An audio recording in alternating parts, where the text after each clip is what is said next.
बिस्मिल्लाहिर्रहमानिर्रहीम। अस्सलाम वालेकुम नाज़रीन, सुप्रीम कोर्ट ऑफ पाकिस्तान से मैं हूं कंबर जैदी, मेरे साथ आदिल सरफराज मौजूद हैं। चीफ जस्टिस के हल्फ उठाते ही बड़ी तब्दीलियां सुप्रीम कोर्ट ऑफ पाकिस्तान में देखने को मिल रही हैं। आज चीफ जस्टिस ने जो पहला दिन था उनका, वो कैसा रहा? बड़ा इजलास एक हो रहा है, इसके साथ एक बड़ी आइनी दरख्वास्त जो है वो सुप्रीम कोर्ट ऑफ पाकिस्तान में दायर की गई है। 12 जुलाई को आने वाला फैसला मखसूस नशिस्तों का अब सलमान अकरम राजा जो कि कंवल शोज़िब साहब के वकील हैं, उनकी जानिब से सुप्रीम कोर्ट ऑफ पाकिस्तान का दरवाज़ा खटखटाया गया है। क्या तौहीन अदालत के इस मामले में chief justice of Pakistan justice Yahya Afridi, जिनकी रेपुटेशन एक न्यूट्रल जज की है, वो क्या करेंगे? आइनी बेंच जो बनेगा उसकी जो फॉर्मेशन होगी, इस तमाम मामले को कैसे देखेगी? क्योंकि अब बाकायदा तौर पर सुप्रीम कोर्ट ऑफ पाकिस्तान में तौहीन अदालत की दरख्वास्त जो है वो दायर कर दी गई है। इसके साथ आपको ये खबर देंगे, आज सुप्रीम कोर्ट ऑफ पाकिस्तान में 2 मज़ीद दरख्वास्तें आई हैं। वो किस हवाले से आई हैं, उनमें क्या कुछ कहा गया है, और जो आइनी तरमीम की गई है पार्लियामेंट में से रात के अंधेरे में, उसको चैलेंज पहले एक दरख्वास्त में किया गया। उसके बाद आज जो दरख्वास्तें हैं वो बलूचिस्तान बार की जानिब से आई हैं। जो फुल कोर्ट इजलास हो रहा है, हमारे पास खबर मौजूद है कि फुल कोर्ट इजलास में जो साहब इस मुल्क से बाहर हैं, जो कि मरकज़ गुफ्तगू रहे जस्टिस मंसूर के हवाले से, वो क्या है वो भी आपको आगे चल के इस व्लॉग में बताते हैं। अदील सरफराज साहब से पहले जानेंगे। अदील, आज सुप्रीम कोर्ट ऑफ पाकिस्तान में जो बेसिकली बड़ी दरख्वास्त आई है वो सलमान अकरम राजा की जानिब से तौहीन अदालत की दरख्वास्त है। इस तौहीन अदालत की दरख्वास्त में आप क्या समझते हैं कि जस्टिस याहिया अफरीदी का एक बड़ा टेस्ट है बतौर चीफ जस्टिस? क्योंकि आज फुल कोर्ट के इजलास में जो हमारे तक इन्फॉर्मेशन है, अभी एज ऑफ नाउ क्योंकि इजलास जारी है, लेकिन इन्फॉर्मेशन ये है कि जस्टिस याहिया अफरीदी ने तमाम जजेस को मुत्तहिद करना है, और अगर तमाम जजेस मुत्तहिद हो गए तो हुकूमत को एक बड़ा सेटबैक होगा, बिकॉज यहाँ पे डिवाइड एंड रूल हो रहा था। जजेस के दरमियान की जो लड़ाई थी उसका फ़ायदा उठाया जा रहा था, जजेस को अपने कैप में किया जाता था, लेकिन अब जस्टिस याहिया अफरीदी इसको कंबाइन करने में कामयाब रहेंगे या नहीं? अदील सरफराज से पूछेंगे। सर देखें, जस्टिस याहिया अफरीदी साहब का नो डाउट आपने बिल्कुल दुरुस्त फरमाया है कि सबसे बड़ा चैलेंज ही अपनी अदलिया को, अपने हाउस को इन ऑर्डर करना है, यकजा करना है इन जजेस साहिबान को, जो कि काफ़ी अर्सा से हम देख रहे हैं, बिलखसूस गुज़श्ता 13 माह के दौरान उनको एक कॉर्नर कर दिया गया था। उनके ही चीफ जस्टिस काजी फायद ईसा साहब की जानिब से महज 2 से 3 जजेस जिनको हम ख्याल भी उनका कहा जाता था, उनको हर बेंच में बिठाया जाता था। और ये रिवायत पहली दफ़ा जस्टिस काजी फायद ईसा साहब ने नहीं डाली, माजी में भी ये सब होता रहा है।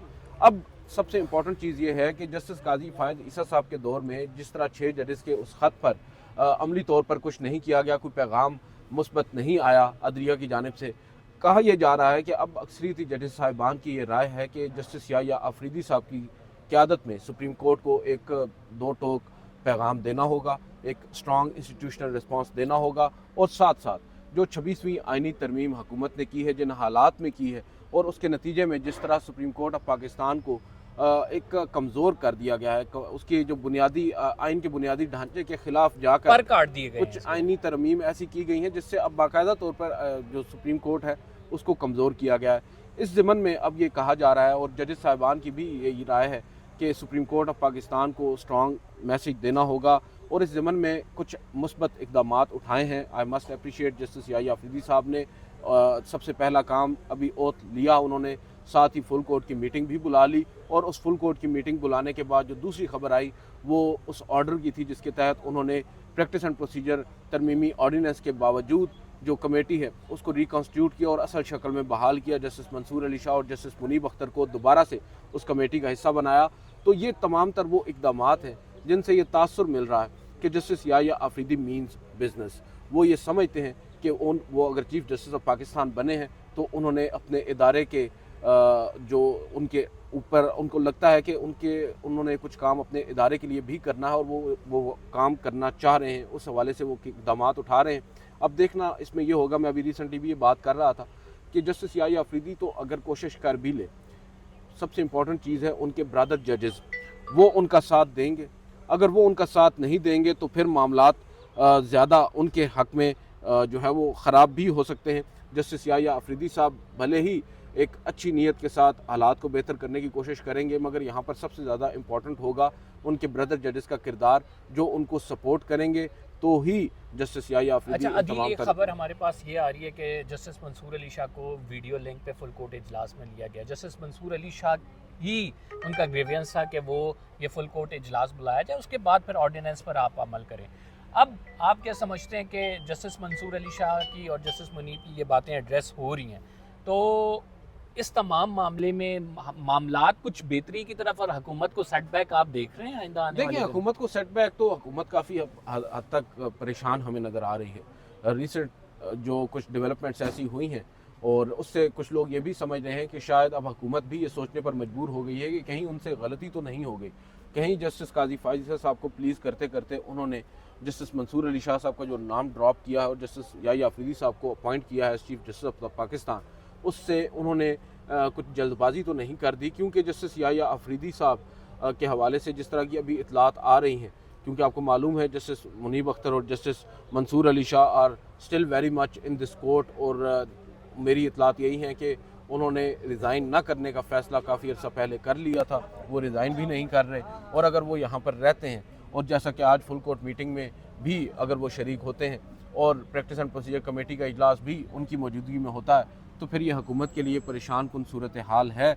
और हुकूमत के लिए एक चीज़ अच्छी होती, जस्टिस मंसूर अली शाह साहब को अगर वो गैर मौसर करना चाहते होते तो फुल कोर्ट वो कॉन्स्टिट्यूशनल कोर्ट बनाते। उन्होंने कॉन्स्टिट्यूशनल कोर्ट भी नहीं बनाई, वो नहीं बना सके, उनको हिमायत हासिल नहीं हुई। अब उनके लिए मसाइल ज़्यादा होंगे और मसाइल दर मसाइल होंगे, क्योंकि जो आइनी तरमीम जल्दबाजी में की गई है उसमें भी अब बहुत सी गलतियां सामने आ रही हैं और बहुत से अदील, मैं थोड़ी ब्लंडर्स। सी इसकी इंटरप्रिटेशन कर दूं, अगर कि आइनी कोर्ट ना बनाना अलग से इसका मामला, नाज़रीन अगर आइनी कोर्ट अलग बनाई जाती तो उसकी अलग इमारत होती, अलग जजेस उसके तैनात होते और उनको कंट्रोल करने की कोशिश की जाती। अब चूंकि सुप्रीम कोर्ट ऑफ पाकिस्तान में ये अलग आइनी बेंच है, तो सुप्रीम कोर्ट के जजेस, अब फुल कोर्ट मीटिंग का मतलब ये है सुप्रीम कोर्ट के जजेस बैठेंगे, चीफ जस्टिस को अपना ग्रीवियंस बताएंगे कि सर मुदाखलत हो रही है। ट्राइकॉटमी ऑफ पावर की जो पहली चीज़ चीफ जस्टिस ऑफ पाकिस्तान ने अपने खिताब में कही थी कि ट्राइकॉटमी ऑफ पावर को हम इंश्योर करेंगे, तो जजेस बताएंगे कि सर ये तो इन्फ्लुएंस हो रहा है, पार्लियामेंट तो हमारे इख्तियारात छीनना चाहती है। फिर जजेस की जानिब से ये बताया जाएगा कि सर ऑर्डिनेंस के जरिए उस कमेटी में तब्दीली की थी। फिर 26वीं आइनी तरमीम के बाद वो कहेंगे कि सर मामला आएगा, एक एक नुक्ता आएगा, ये जो मामला है वो लोग कहेंगे कि ये आइनी बेंच को भेजना है, इस केस में ये नुक्ता है आइनी बेंच को भेजना है। तो इसके लिए मौसर क्या चीज़ है? फिर हो सकता है ये भी फैसला हो कि 26वीं आइनी तरमीम के बाद जो दरखास्तें लगनी है आइनी बेंच में उसका क्या होगा, और आइनी बेंच की जो हुइयत है उसको भी डिस्कस किया जाए। तो ये हुकूमत के लिए अदील बड़ा चैलेंज तो है ये तमाम चीज़ें। बिल्कुल सर, हुकूमत के लिए बहुत से चैलेंजेस हैं, और मैं जैसा कि पहले कह चुका हूँ कि हमें भी ज़्यादा पुरुमीद नहीं होना चाहिए। जो मौजूदा सेटअप है, जो मौजूदा ट्रांजिशन है सुप्रीम कोर्ट, देखना होगा, क्योंकि माजी में भी बहुत सी उम्मीदें वाबस्ता की गई और इवेंचुअली फिर हमें मुंह की खाना पड़ी है। अब की बार हम थोड़े से मोहतात हैं, देखते हैं, लेट्स होप। मैं तो पहले भी ये कह चुका हूँ कि जस्टिस याहिया अफरीदी साहब बड़े काबिल जज हैं, और उनकी एक सबसे बड़ी खूबी जो उनके नाकदीन है वो भी ये मानते हैं कि वो बड़े अनप्रडिक्टेबल हैं, वो ऐसी ऑब्जर्वेशंस नहीं देते। कमरा अदालत में दौरान समाज जिससे ये तासुर मिले कि वो किसी एक जानिब उनका टिल्ट है, और ना ही वो टिल्ट हमें उनके फैसलों में नज़र आता है। आपने कई केसेस उनके देखे, कई उनके फैसले देखे, उनकी एक मुनफरिद राय होती है, उसको भी लोग तनकीद का निशाना बनाते हैं, मगर हम हमेशा उनको मार्जिन ही देते हैं। और अब हम ये समझते हैं कि चीफ जस्टिस बनने के बाद ज़ाहिरी बात है कुछ ज़िम्मेदारियाँ भी इजाफी आ गई हैं उनके कंधों पर। अब वो इन तमाम तर ज़िम्मेदारियों को कैसे निभाते हैं, जो अब तक के हालात हैं वो तो बेहतरी की तरफ ही जा रहे हैं। इसमें मैंने जैसा कि पहले कहा कि दीगर जजेस साहिबान का साथ जो है वो बहुत ज़्यादा इम्पॉर्टेंट है। इम्पॉर्टेंट सवाल ये है कि वो जो आज आइनी दरख्वास्त दायर हुई है तौहीन अदालत की, आप समझते हैं सिकंदर सुल्तान राजा या फिर इलेक्शन कमीशन ऑफ पाकिस्तान ये जो है आइनी इस दरख्वास्त से जो तौहीन अदालत की दायर हुई है असरअंदाज इस पर होगी, और जस्टिस याहिया अफरीदी अपने फुल कोर्ट के फैसले पर, जिसमें वो खुद भी बैठे हुए थे, खुद भी एक ओपिनियन दी, उस पर अमल दरामद कराने को इंश्योर करेंगे?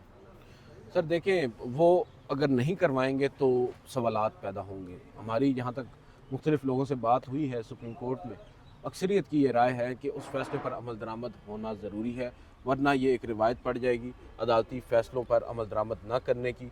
और इस ज़िमन में देखें, सुप्रीम कोर्ट के ही कुछ जजेस साहिबान ने अपने मुख्तसर जो नोट्स हैं उनके अंदर इस तरह का पैगाम दिया है इलेक्शन कमीशन को, हुकूमती इदारों को, कि आप पर लाजिम नहीं है इस फैसले पर अमल दरामद। ये भी देखना होगा। अब 8 जुलाई को 8 नवंबर को एक सुप्रीम जुडिशल काउंसिल की भी मीटिंग बुलाई गई है। अब ये किस लिए बुलाई गई है अभी तक ये वाज़ेह नहीं हो सका, मगर बहुत से लोग बहुत से अंदाजे लगा रहे हैं।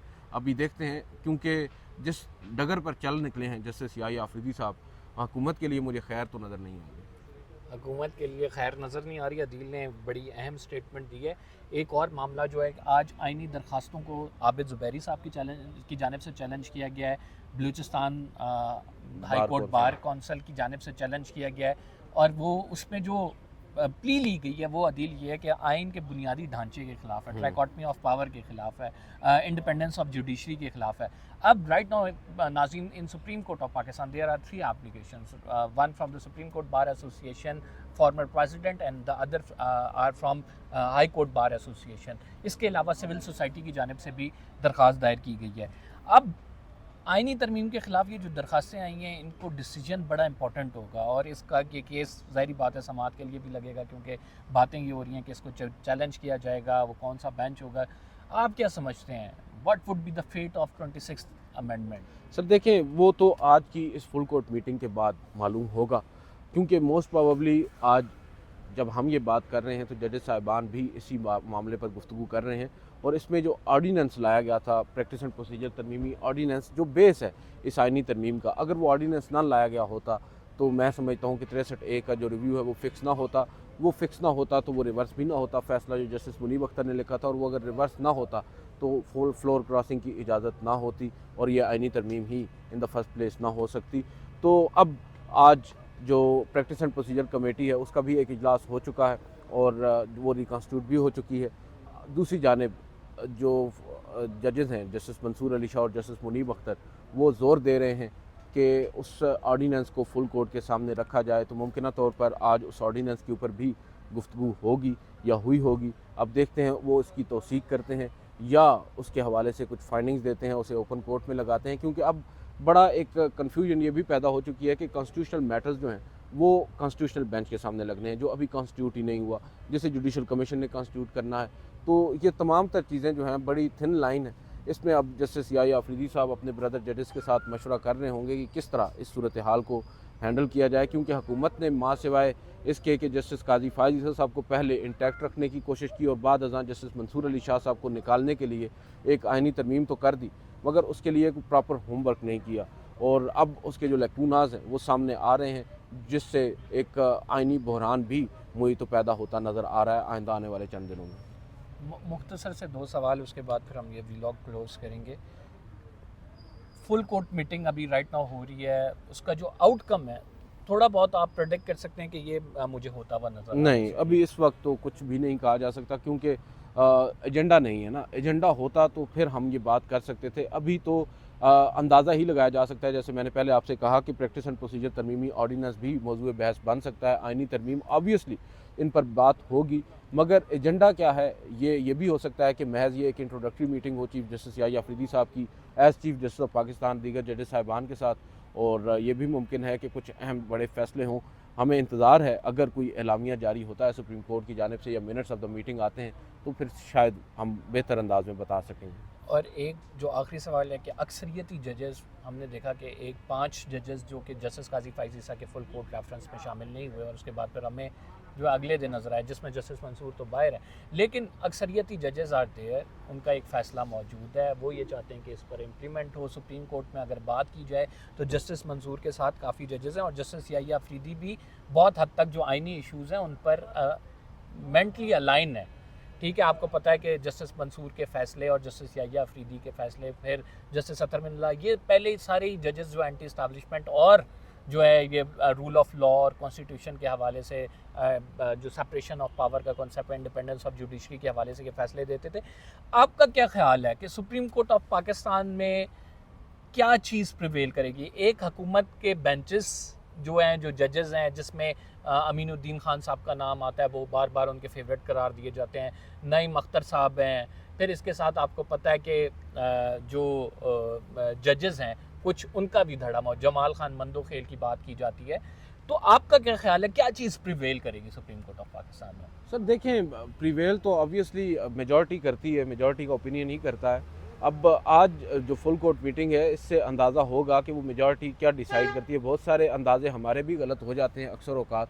मुमकिना तौर पर जजेस साहिबान, मैं तो ये समझता हूँ और उम्मीद का इज़हार करता हूँ कि मुतफ़िक़ा तौर पर एक लाएमल तय करेंगे। अगर आज भी वही धड़े तक़सीम जो है वो काज़ी फ़ैसल साहब के दौर वाली कायम रहती है, तो उससे हालात बेहतरी की तरफ नहीं जाएंगे। और इस वक्त इस इदारे को बेहतरी की तरफ जाने के लिए सबसे मेन चीज़ ये है कि तमाम जजेस यूनिफाई होकर कोई एक ठोस फैसला करें और फिर उस पर अमल दरामद यकीनी बनाएं। अदरवाइज़ फिर जो बुरहान है वो बढ़ता जाएगा। और जो आपने फैसले पर अमल दरामद की बात की है मखसूस नशिस्तों वाले, वो एक बहुत बड़ा टेस्ट है जस्टिस याह्या अफरीदी साहब के लिए।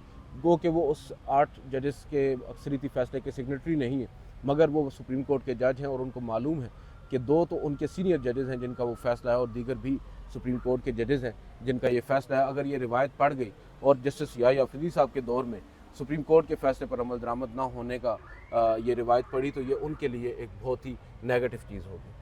बहुत बहुत शुक्रिया। आदिल सरफराज हमारे साथ मौजूद थे। मुत्तफ़िक़ा तौर पर जो भी काम होना चाहिए वो उससे सुप्रीम कोर्ट ऑफ पाकिस्तान के वो जो आप ये कह सकते हैं पावर्स हैं उसमें इंक्रीज़ होंगी, धड़ेबंदी ख़त्म हो जाएगी। जस्टिस याह्या अफरीदी के लिए बड़ा टेस्ट है मखसूस नशिस्तों के फ़ैसले में आइनी दरख्वास्त जो तौहीन अदालत के हवाले से अब आई है, इस पर क्या फ़ैसला करते हैं, क्या मखसूस नशिस्तें PTI को मिलेंगी। कभी चांसेस हैं कि मखसूस नशिस्तें PTI को मिल जाएँ और इस फ़ैसले पर अमल दरामद कराया जाए। जस्टिस याह्या अफरीदी इस टेस्ट को किस तरह से करते हैं आगे चलकर आपको बताएंगे। फ़िलहाल के लिए कंवर ज़ैदी को इजाज़त दीजिए। अगले व्लॉग में आपसे मुलाकात होती है। चैनल सब्सक्राइब नहीं किया तो सब्सक्राइब ज़रूर कर लें। अल्लाह ने के बाद 12 मिनट का क्या है,